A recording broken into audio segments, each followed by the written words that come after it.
Hello, this thing on? Oh, shit. Hi everyone, welcome to our talk, Bytes in Disguise. If you happen to watch this as it being released by DEF CON, we want to thank you for tuning in on a Sunday morning, you brave souls. If you're watching this on YouTube at some point later on, well, thank you, you lazy fucks. My name's Mickey. And I'm Jesse.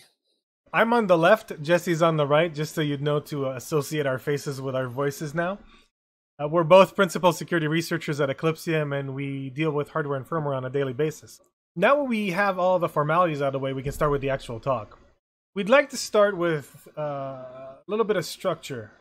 What are we going to talk about, the agenda and high level? We want you to understand the background and the why, because it's very important for you to see things from a different viewpoint, our own viewpoint.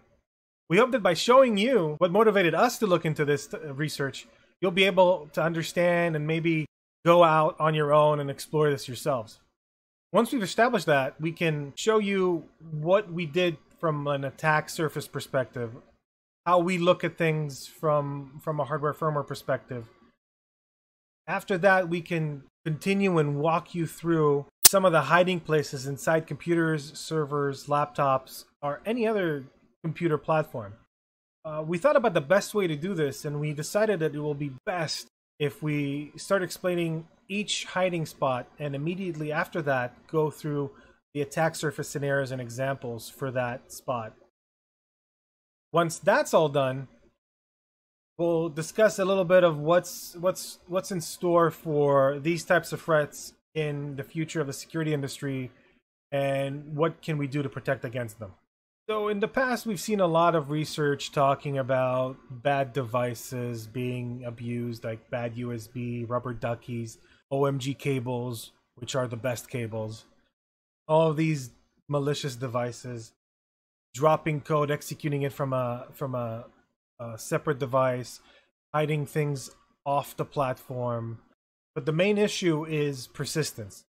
If your payload has to be plugged into the target to replay every time, even if it still stays undetectable, having a thumb drive stick out of your computer would be noticed by a user.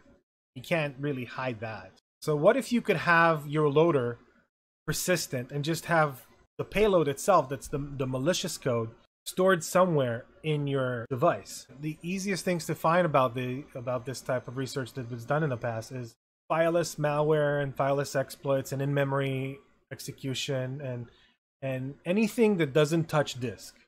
And remember, don't touch disk. And one of those examples is a talk that was done last year at DEF CON by Topher and Mike that discussed about abusing this exact thing in UEFI Variables. We usually describe this in a slide and say, look, past research done this and that, but since we know these guys, we thought we'd just ask them and record them and just replay it for you guys. So here's Topher and Mike. Topher is the left in the picture and Mike is on the right. So I hope you enjoy and help us embarrass them. Hey, I'm Topher Timson. Hey, I'm Michael Leibowitz. Last year at DEF CON, Mike and I gave a talk entitled EDR is Coming, Hide Yo Shit. The reason that we did this research and gave this presentation is because we've been red teaming for a number of years now, and we were running into the problem that a lot of our malicious payloads and our malware were being eaten up by whether it be AV solutions or EDR solutions, and the blue team was discovering us and ruining our engagements. And, you know, when your lovingly crafted payload becomes some analyst sample, everyone's going to have a bad evening. So in looking at new areas in which we could hide our shit, we effectively wanted to get off of disk. The rationale for this was because having things on disk leaves it vulnerable to AV scanning it. It allows analysts to look at hashes of the binaries. The EDR solution sees that they're executing these binaries, and all of the activity that they're doing is shown to the analyst in whatever EDR platform's console they're using. In looking at ways to hide our shit, we looked into UEFI. So I used to do some UEFI security research, so I was already somewhat familiar with how UEFI worked as this firmware platform. And variables are something that were exposed after boot services. So they were available at runtime, and it actually booting the platform. Windows 10 re-added a UEFI API that allowed you to read and write UEFI firmware variables. And I had already known, or at least I had suspected, that EDR platforms were not at all scanning the UEFI firmware variable space in NVRAM. Everything that we had seen, it was all about what's on the hard drive, what's being executed from the hard drive, and we saw no notion of anything having to do with firmware. So we put our payload there, and lo and behold, analysts were completely blind, and the EDR solution and AV solutions never saw our actual malicious payloads. They would see the binaries that we dropped on disk that would execute the payloads out of the UEFI variable, but those are seemingly benign, and they're like 4 kilobyte binaries. In our talk, I handled the Windows platform piece, and my C# binary to do reflective loading of a UEFI variable is like 15 lines of code, and nobody sees it at all in their UEFI platforms at the time. A couple of vendors have added some mitigations to this and are seemingly less blind, but it's still a problem facing a lot of these security solutions where if you hide stuff off of disk, they're not seen. As Trevor said, we want to muddy the water for analysis, and the analysis is highly correlated to the process image that you're running. And UEFI is an area that we're both familiar with, and UEFI access is available in Ring 3, and anytime you have delegated access in Ring 3 to something that is like a system firmware component, you're in for a good time. And I had previously done some research where I had put malicious content into a RAM disk, and so now I had done this such that the malicious content was essentially benign and a very simple loader that could load the end payload from UEFI and then persist across the RAM disk boundary and then infect the EDR platform on the host system. So in total, a 3-stage payload system with only one part, the tiniest loader on disk, but in a sort of awkward place in disk that's hard to find. And the whole rationale behind this was making it easier for offensive security practitioners and people on red teams to evade detection. Because anytime you execute something to get that initial access, that will leave a lot of traces, particularly in EDR. But we were all about reducing that threat to detection for us after the fact. And by hiding your shit in places that these platforms are blind to, you can persist for longer. And in reality, what we're really trying to do is bring net happiness to the world, because we're now happy that we can persist for longer and run our engagements for longer. But the blue team's also happy because they don't have to work till midnight hunting us down. It's true as it is now. It was then. We need to flatten the curve of risk of you being detected over time. But no good thing lasts forever, and eventually your breach is going to get detected. But we just want that to go a little bit longer. Thank you, Topher and Mike, for that amazing summary. Just to recap some of the things that we want to emphasize here is we want to avoid detection. We want to make it harder for forensic analysts to find our payload. We want to have code caves that we can abuse later on. Basically storing anything in non-conventional storage that the analysts are not looking at, hiding their blind spots. A little bit about UEFI variables. We've seen last year, we know EDR and AV have started looking into these, and now we've seen Microsoft adding capabilities. We'll talk about them later. But using get and set variable is something that an attacker uses that is exposed via the Windows API, which is nice and handy if you get that coveted admin privilege, but it's not that handy when you are worried about AV and EDR hooking and monitoring your behavior. So think about it like this. These API calls are not commonly used. And if you call them, you will raise so many red flags. You just want to hide under a rock. But under the hood, these API calls are basically a Windows wrapper to something called runtime services. UEFI-based BIOS has these function calls in memory, which are called runtime services that are obviously, well, as the name suggests, they're available during runtime, but they're only in Ring 0, which means the Windows API calls those runtime services from a Ring 0 context. However, if you as an attacker can get code executing in ring 0, you can call those runtime services directly. The trick is they have a magic header in memory that you can search for, and then you can find the runtime services table, and then from there extrapolate the calls for setting a variable and getting a variable. All that's nice and dandy in theory, but to get that running in ring 0 with modern protections that Windows is incorporating is going to be tricky. Okay, first step in understanding what we have at our disposal is do a proper attack surface enumeration or proper scoping.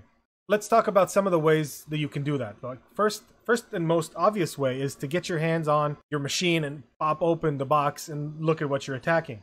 It can be a laptop, desktop, server, industrial controller, whatever you think falls under the definition of the word computer. But whatever you do, for the love of God, remember to unplug it from power before you take it apart. Some of the key things to remember when you take things apart. Remember where you put the screws that you took out. Don't lose them. Remember which screw goes to which hole, because some of them are longer than the others, and for some diabolical reason, vendors tend to not adhere to the same standard across devices.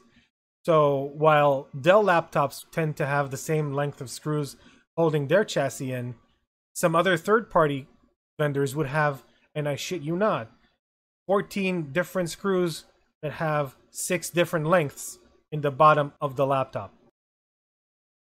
Also remember to group them and label them. And if you have any static electricity, remember to dispose of it. If you don't have any static electricity, wristbands or anything, just YOLO and hope that you don't brick your machine. Once you got it open, you need to get a magnifying glass or a jeweler's loupe. You can pick these up at like a couple of bucks on Amazon or eBay. Many computers have a lot of chips that look similar and have some very similar markings. For example, SPI chips made by Winbond will have very, very similar labels on them, but you'd find a couple of them on the same computer, and when you won't be sure what's what. We recommend that you take a picture. Use your phone. You have this device that gives you access to all the cat images on the internet. Use it to take pictures. If you can label the pictures, label them, but fuck it, just to take a picture of it with your phone and save it for later. I know this sounds basic. Everything I say sounds super basic, but these are things that you'd wish you'd thought of at some point. Like I myself had written these down, and it's lessons learned in blood. If you're afraid to open your $1,500 laptop, don't worry. Someone on the internet has probably done it for you. So you need to Google the shit out of teardown images. Seriously. Start Googling the words teardown or memory upgrade or SSD upgrade or any of those, and you'd find a lot of repair shops or repair tutorials or upgrade tutorials online that have HD videos and images of the computers you're looking at. You might not be able to go down to the very low resolution of what chip is what in what capacity, but you'll be able to get a sense of how many exists or how many you can risk opening your laptop for. If you open it and there's only like the BIOS chip and one more versus 6 others that you suspect might be holding firmware, then your risk assessment about opening it might change. One more option is look for schematics. Now, this is it's a bit of a weird adventure, and you'll find yourself entering the world of repair shops and schematics websites in Vietnam, but you'd be able to find a lot of PDFs that describe how devices interconnect, including non-volatile and firmware storage devices. You might be finding a lot of EEPROMs that are on the board, and the schematics will tell you exactly what address you need to communicate with to read or write from, which SM bus line has what controller. Allows you, it will basically allow you to understand which device does what and how. I wouldn't put too much effort into this attack surface scoping method because schematics tend to be confidential and secret. And if you happen to find one of a more recent platform, it's going to be really rare. But if you want to practice on an old one, buy a laptop from eBay and see if you can find its schematics. Go ahead, go for it. You could spend like $100-200 on this. My favorite part is looking for official documentation. And the biggest tip we could give you for looking for those is statement of volatilities or declarations of volatilities. The best way to do this is just Google, in quotes, of volatility, and just add the file type PDF and include the words Flash or CMOS or SPI or whatever from keywords that you can find from other documents you will find in the process. These documents basically state what volatile and non-volatile components are in a platform. Now, not every computer has this type of document associated with it, but from finding these documents online, you can understand what is in most common platforms. Some of the documents contain hilarities, like this one, like saying 128 bytes are protected by Intel. The other 128 bytes are not write protected. So what the shit? Like why would you put this in a document that tells me I have 256 bytes of non-volatile storage. Half of it's protected, the other half's not. Go have fun. Okay, we have a demo about that. Now, I wanted to put a picture of the PDF here, but I couldn't find a good enough resolution, so I had to crop a snippet of the table. And the table that you see here is somewhat a representation of what you'll see in a statement of volatility document. You'll see it breaking down by type, size, if it's volatile, non-volatile, what's it used for, how to clear it. Sometimes it's not going to be documented how to clear it or not. Sometimes it will be. There's sometimes in some platforms jumpers you need to remove and put back. But the key point that I want to tell you here is, even though you see documents saying, is this user modifiable? Yes and no. You never know if it means, is it user space modifiable or is it modifiable from a user at all? And whatever you do, as a rule to live by, always challenge the basic assumptions that you encounter in official documentation, especially some that you can prove easily wrong. I can tell you that even though some of these are not saying it's not user modifiable, you will see in a few minutes a demo saying that it is. Yeah, to follow up on that a little, user modifiable in this case means that it's intended to be presented to the user to be modifiable, like the BIOS password. The user is intended to be able to modify this, but system software or other software running on the device could be modifying these components. It just is not making that directly accessible to the customer. It doesn't mean that it's not modifiable at all.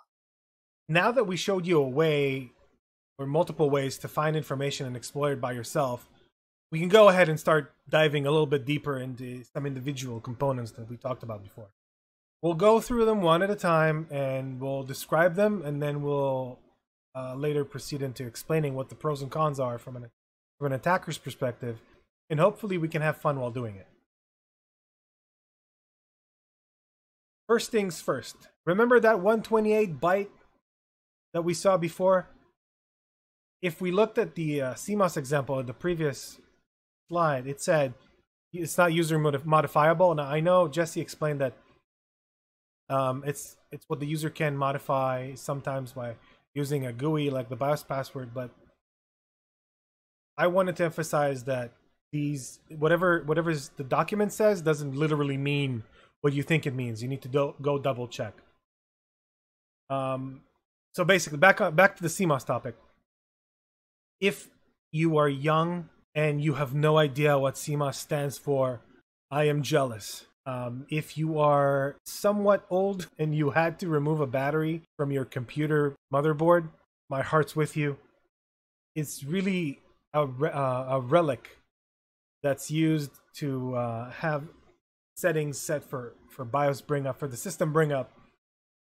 It's a tiny bit of non-volatile RAM that is only non-volatile as long as they're current, and that current is supplied by the little lithium battery on the motherboard. The main thing I've seen this used is the real-time clock. So you know how you have a power surge and the microwave clock goes out, but your computer has the same clock afterwards? Probably because it keeps that real-time clock timer going internally. In modern platforms, the CMOS is located inside the chipset, so you really can't see it. It's itty bitty, not like other chips that we're going to talk about later.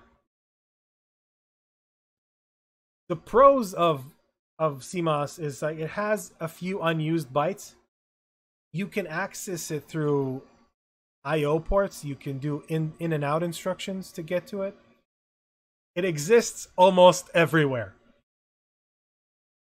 The cons are that it's super tiny. It only contains 256 bytes, separated to two regions, lower CMOS and upper CMOS. If you mess up the wrong bytes, you might cause yourself some trouble and you might need to reset the CMOS or fuck up the platform. We don't know exactly what each modification of each bit might do, but it's well documented, and if you want to go to explore what you can do with it, it's all over Wikipedia. One other thing that we think might happen is that if there are certain PCR measurements done by TPM, modifying CMOS might trigger an alert. For example, BitLocker has a PCRs it's monitoring, and if those PCR change, then it goes into BitLocker recovery mode. In short, we're pretty sure you can have fun with this, but don't mess up bytes that are not zero. So you don't think we're full of shit? Here's a short demo of how to abuse CMOS. In the demo you're about to see, we have the steps written on the right. Basically, we read the CMOS, we write a random payload to the lower part of CMOS. You read it, so we show you that there is a change there. We restore it back, and then we read it again to show that we changed it back. Let's go and run the demo.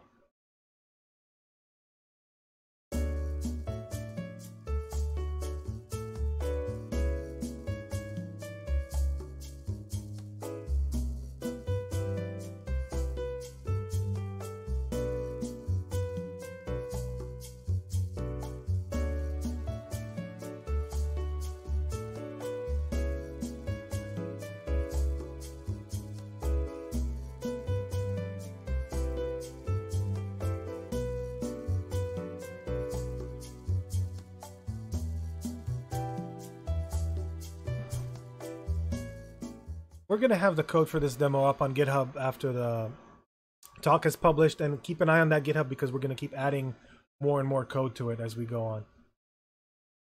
So let's take a look at SPI Flash. In order to know where to start executing code from in the first place, that code is stored in the SPI Flash, and when the system turns on, it starts executing instructions from there. Traditionally, that was known as BIOS, but these days, almost all systems have transitioned over to using UEFI firmware instead, and this firmware is stored in the SPI Flash. There's a few different regions within the SPI Flash. If you have an Intel platform, you'll have a region for the manageability engine, or the ME. It's also known as the CSME.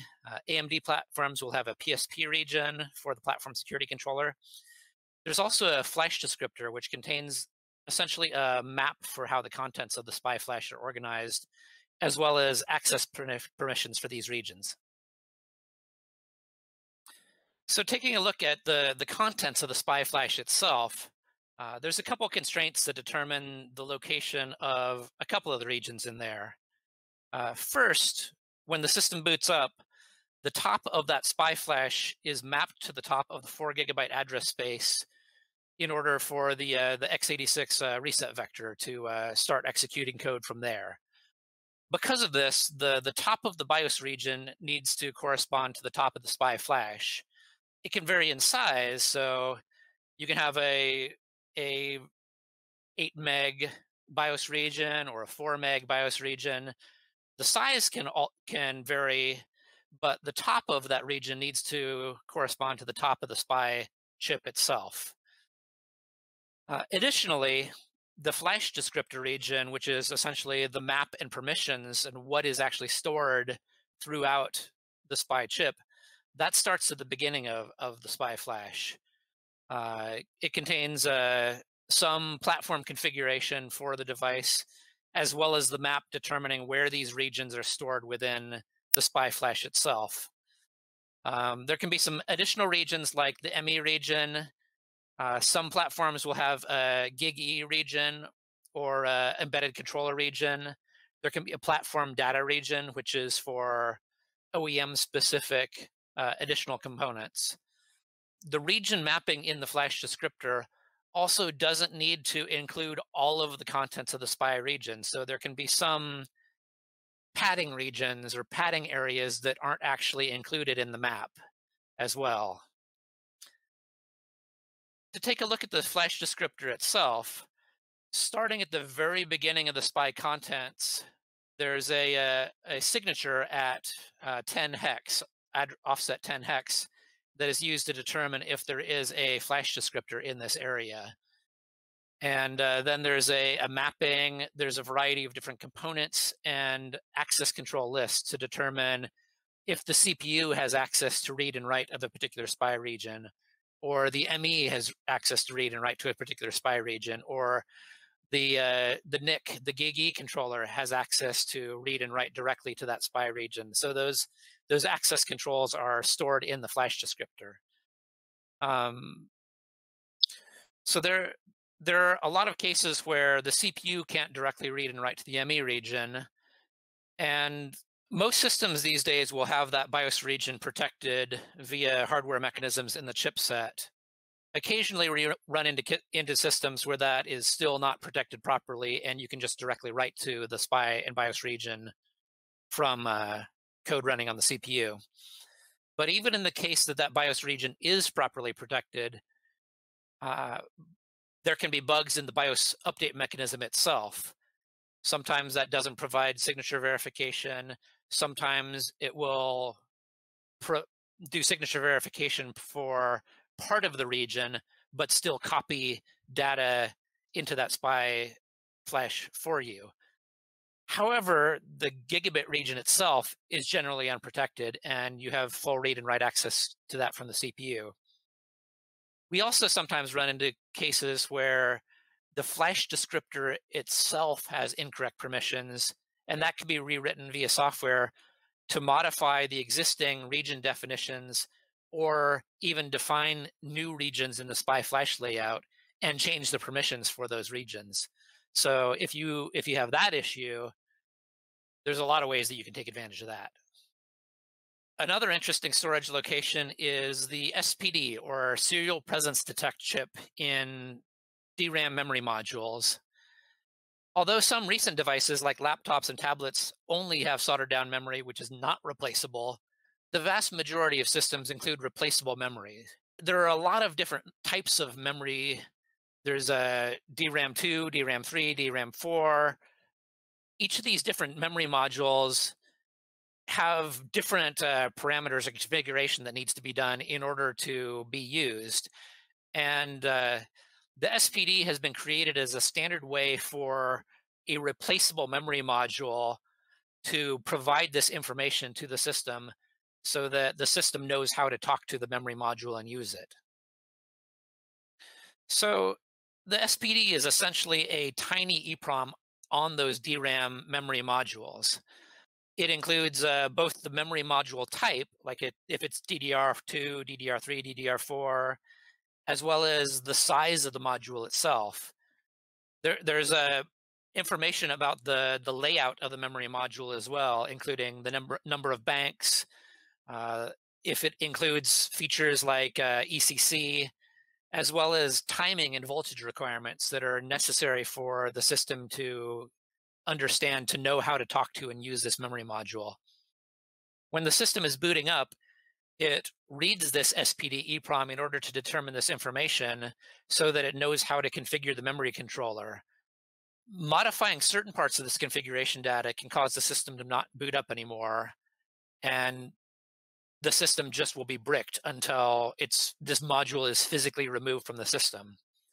In some systems, this SPD, the lower half of the SPD, which contains this critical data, is locked. Sometimes that's not protected, though, and modifying that region can brick the system or cause other unexpected behavior. But generally, the upper half of that SPD is writable, and we can use that to store small amounts of data for payloads, such as encryption keys or other interesting data. So for accessing the SPD, we need to have it unlocked. It's essentially an SPD EEPROM that is connected over an SM bus interface. So there's an SM bus controller in the chipset that is used to talk to this SM bus device in the memory module. That includes a protection mechanism to prevent writes to it. And if that bit is set, we can't write to the SPD itself, but we've run into systems where that bit is not set properly. It is a very small amount of data that you can store things in, but there are some usage scenarios where that actually makes sense and you don't need a lot of data. And there are also attack scenarios where maybe bricking a device makes sense in the attack class, and we want to make sure that people understand that that is also a concern, that if you can write to this SPD, there are bricking scenarios that can come into play here. Next, we have USB controllers.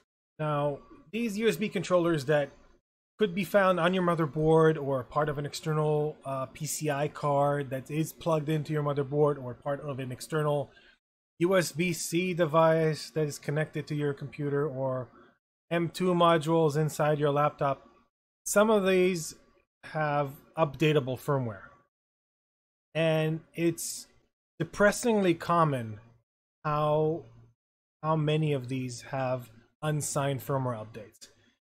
And you, as an attacker, can store whatever payload you want on them. For example, we can have not just USB controllers that exist as USB bridges or on your motherboard. It doesn't have to be a USB controller. It will be actually a PCI device that exposes a USB 3.1 interface. If you have USB-C ports on your desktop, most likely you'll have one of these PCI to USB components. Not necessarily all of them are PCI to USB. Some of them are USB to SATA. For example, there's an external hard drive enclosure that has this exact, well, I won't say issue, but exact design, which has a controller that talks over USB 3.1 on one end. On the other end, it talks to a SATA hard disk drive, and it has updatable firmware, and you can update that firmware from the computer. The next demo we have is one of these USB controllers embedded in your motherboard that we update the firmware to include a malicious payload, in this case, a Metasploit shellcode. So what you're going to see is a program that we have adapted to read the firmware from this USB controller, load it into memory, and execute it. And I know it's going to look dumb, but we're clicking on a file that's running as admin, and then we get a connect back in Kali. It's not dumb, I promise you. I'll show you the code right after.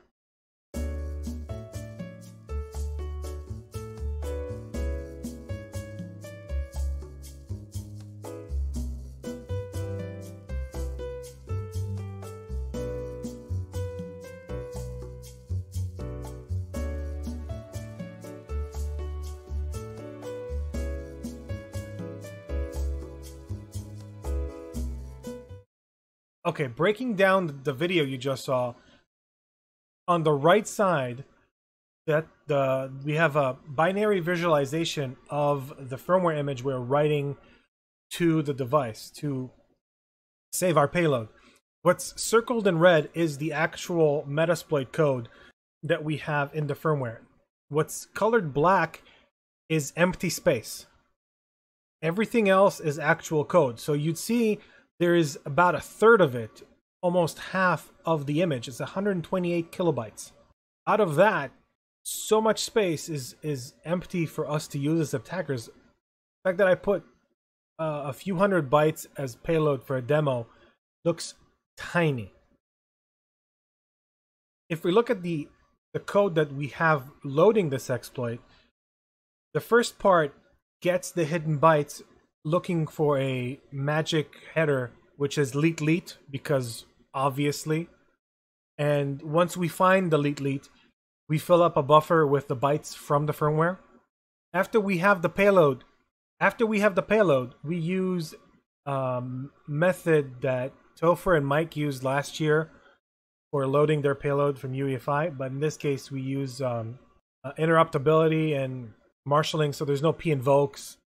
Topher helped us tweak this up, and we load them in memory and we execute them. Simple as that. All this code is going to be available on GitHub. Generally speaking, as an attacker, you'd break this attack into two distinct steps. One is hiding the payload.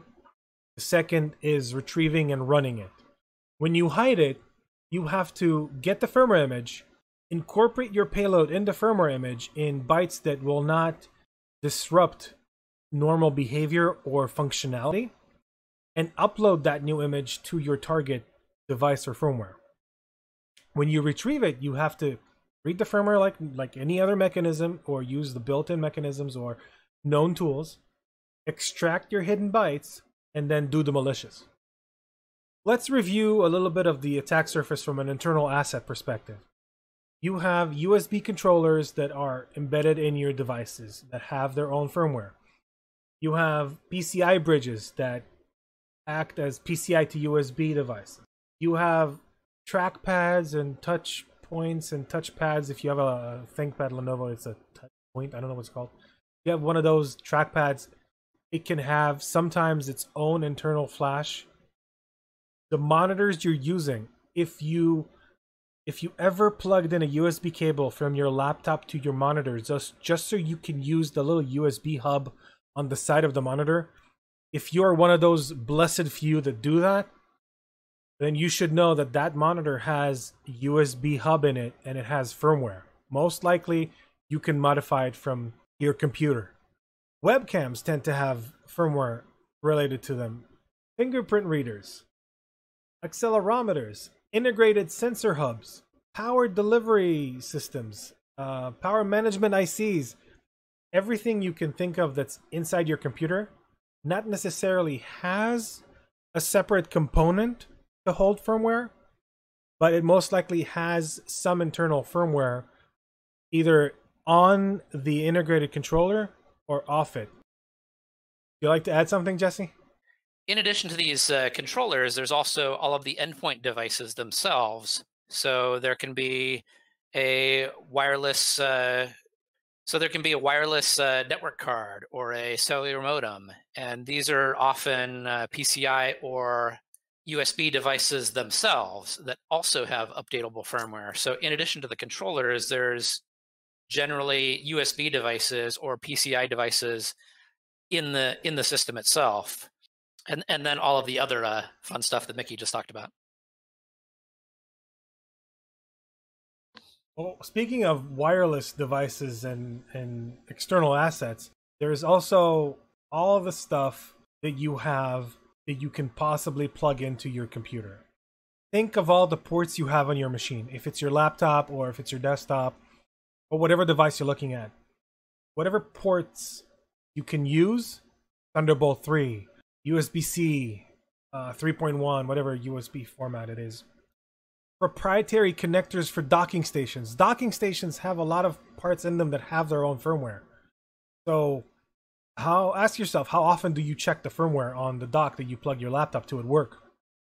And then obviously the over-the-air updates. In addition to the Bluetooth controller in the motherboard itself, you might have Bluetooth devices that are commonly paired with your system, like keyboards and mice and wireless headsets. Sometimes those have firmware as well. That's probably less likely to be an attack scenario because they're less universal than some of these other things that we're talking about, but it is something to be aware of and keep in mind. Another example that we think is something that we should all pay attention to is the gigabit Ethernet. If you have a LAN port on your laptop, congratulations, you have a code cave. In most, I think almost every instance that I've encountered of a gigabit region in SPI Flash on a system, it was read-write capable. I have yet to encounter one instance where if it exists, it is read-only. This region in SPI Flash usually contains the configuration data for the device. Stuff like MAC address or any other setup configuration that was initially set up by the vendor manufacturing the computer or selling it. Usually there are two images. One is the one being used, the other one is a backup. And there are so many unused bytes in that region that we'll show you in a second, but it's really open for abuse. Now, some systems are mandated to have such things, like servers, for example. There's no server without a network adapter connected to it. And if it's an Intel platform, you will find a Gigi region in SPI that you can read and write from.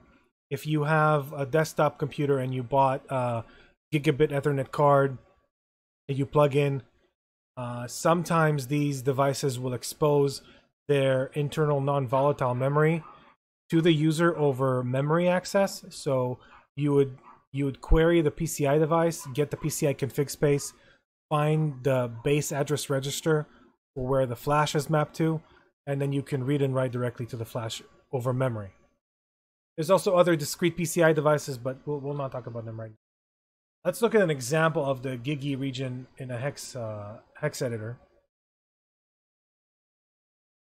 First region would have the main data, and then we scroll past all the unused bytes and empty bytes. And then we get to the backup region that has the backup data, and then we keep looking and there's a whole bunch of other empty bytes. If we take a closer look at this example, which we have 8 kilobytes of data, 72.5% of it is not used, which is quite a lot of space. And if I were an attacker and I had a known point to hide payload or data on every common platform on the market, this would be a very, very good piece of information to have. But how do we access it? I mean, it's great. It's in SPI Flash, but how do we read and write from it? The easiest way to do this on Intel platforms is using the Flash programming tool. It is it's an internal tool that it's not supposed to be public, but you can find it on the internet. I'm not going to say where, but you can use it to update your BIOS and update your ME. Some vendors might have it in their update packages, some don't. There are other utilities. If you have a card made by a different brand manufacturer and you look for firmware updates, so for example, if you have like a Broadcom card or an Intel card or any device whatsoever, any card that you find the firmware updates for, always look for the same updates for the same hardware on a different OEM. If Lenovo has an update for a Broadcom-based card and Dell has an update for the same Broadcom-based card, you'd see two different software implementations. One of them might include a pre-existing tool that you can abuse or use to your advantage. Now, the best part of this, in my eyes, it's the confused deputy. Now, last year we gave a talk about how drivers in Windows are screwed, basically, and you can abuse a lot of these firmware updating drivers to gain access to lower levels of the platform. And a big number of those would have access to I/O ports. And given access to I/O ports, arbitrary I/O might not seem like a big deal at first, but once you remember that arbitrary I/O can give you legacy PCI access, and with legacy PCI access you can do a lot of things like hardware sequencing into the SPI controller on Intel platforms, and that some of these drivers, if they are loaded on the system, some of these don't require you to be an admin to send them ioctls. This becomes more and more realistic as an attacker, from an attacker's perspective. Let's see a demo of how we can read and write to the Gigi region on an actual computer with a custom payload or just a demo payload that we have. Here we see PowerShell prompt where we dump the Gigi region, and then we clear the screen. We show that the end of it has nothing but Fs. Now we're going to flash a malicious version, well, so-called malicious, just for demo purposes.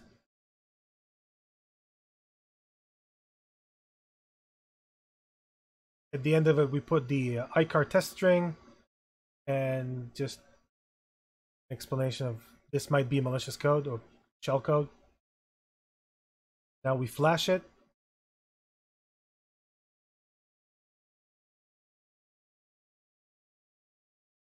Now it's flashed. That data is on the computer now.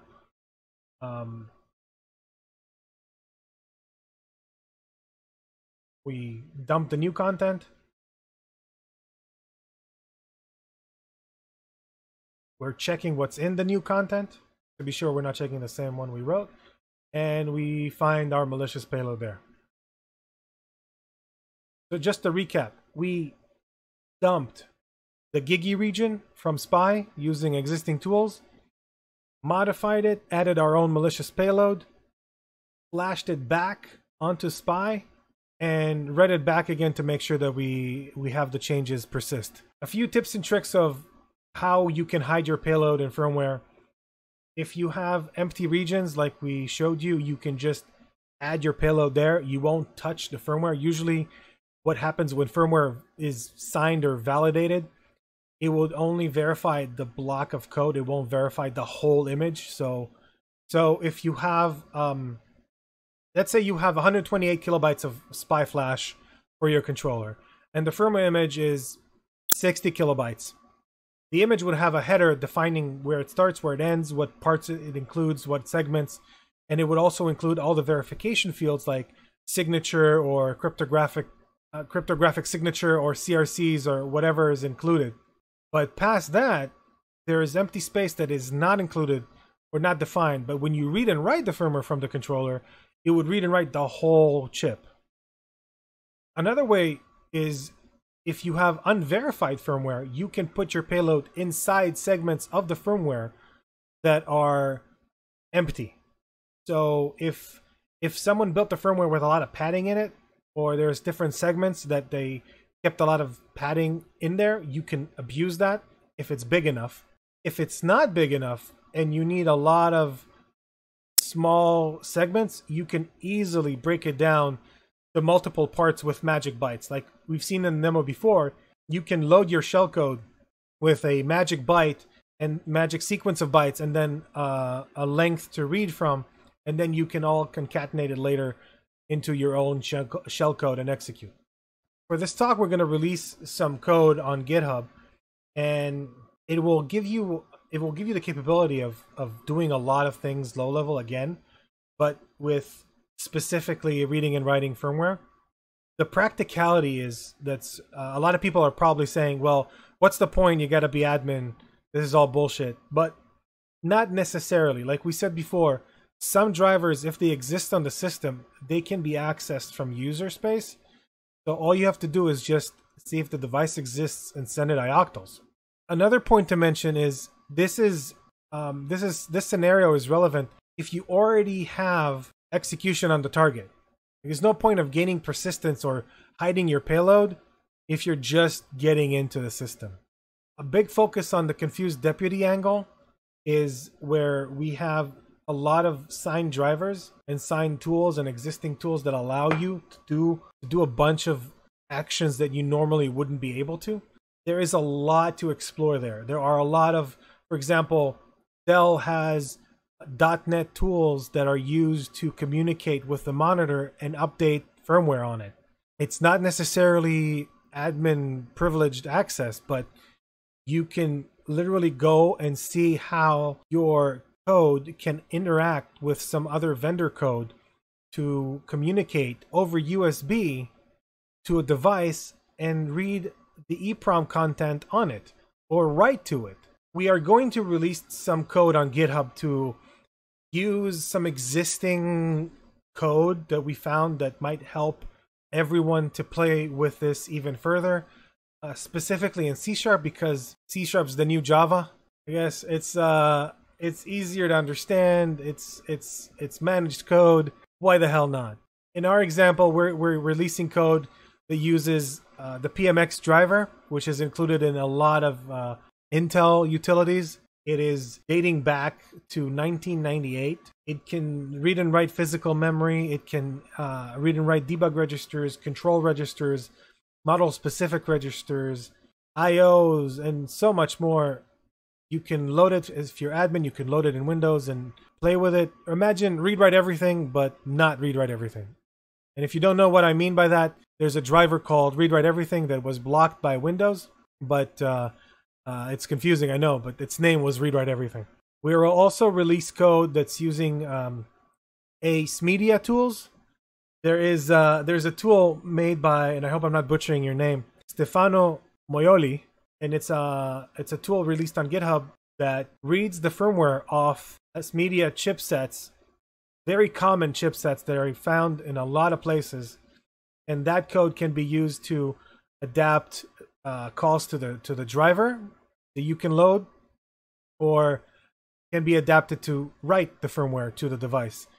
In the demo we've shown earlier, we've used Stefano's code to read the payload from the firmware and execute it in our own custom program. We also used update tools from Ace Media to write the malicious firmware into the device.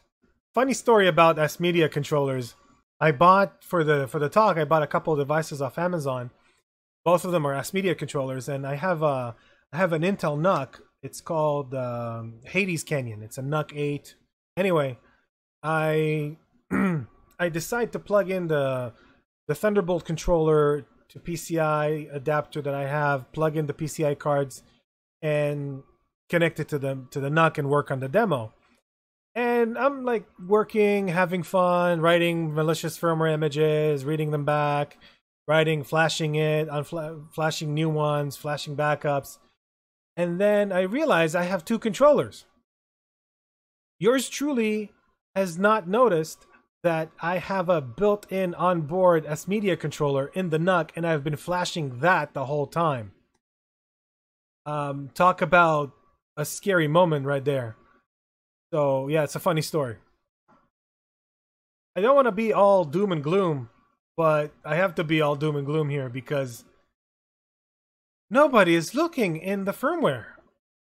There is so much space in non-volatile memory. I mean, if you look at it in bytes, it's not a lot of bytes, but it's a lot of bytes that are not supervised.